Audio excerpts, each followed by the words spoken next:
Hello everyone, especially fellow healthcare workers and everyone who's having to wear a mask all day, which is about to be teachers and so many other people. By the way, all the studies lately are supporting wearing a mask. In fact, one of the studies I saw said that if all parties, everyone in the room, were wearing a mask, it could decrease the infectivity to 3%.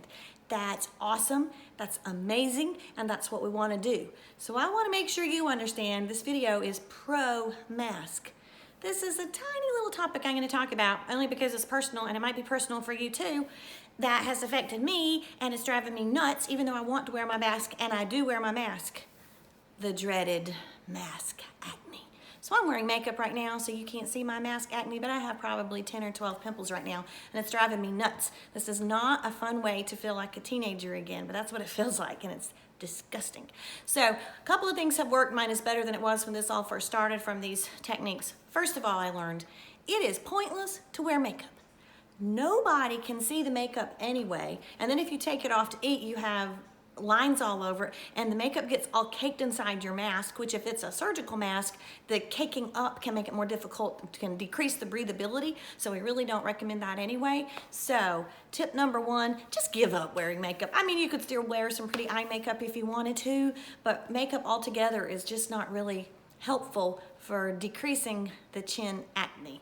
Also, right now in North Carolina, it's 100 degrees and all your makeup's gonna sweat off anyway. It makes the mask feel hotter. So just skip the makeup, let's go all natural for now. It can help with the acne.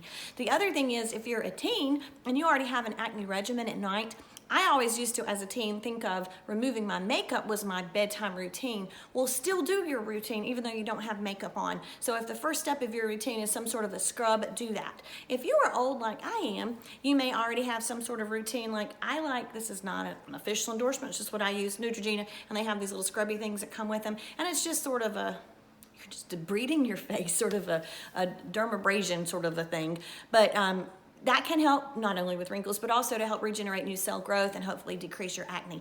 Also for teens, if they are already on a benzoyl peroxide product at bedtime, keep doing whatever you're doing. Remember, if you're using a benzoyl peroxide product, to have a white pillowcase so that you won't bleach it, and even white towels sometimes can be helpful. Now, if you're older, I don't know if you realize this, some of the ingredients are the same for acne medicines and for anti-wrinkle medicines, retinol in particular. So I would recommend for you older folks out there, you can use some retinol cream in that area, and that may help with wrinkles and with acne. So I hope that was helpful. Know that you're not alone. The bonus is if it looks really bad, you just cover it up with a mask the next day and nobody has to know. That's the good part. So don't wear makeup, number one tip. Number two tip, make sure you're doing an excellent bedtime regimen with your either your microdermabrasion stuff or your astringent or your retinol or benzoyl peroxide at bedtime, and that should help. Thanks.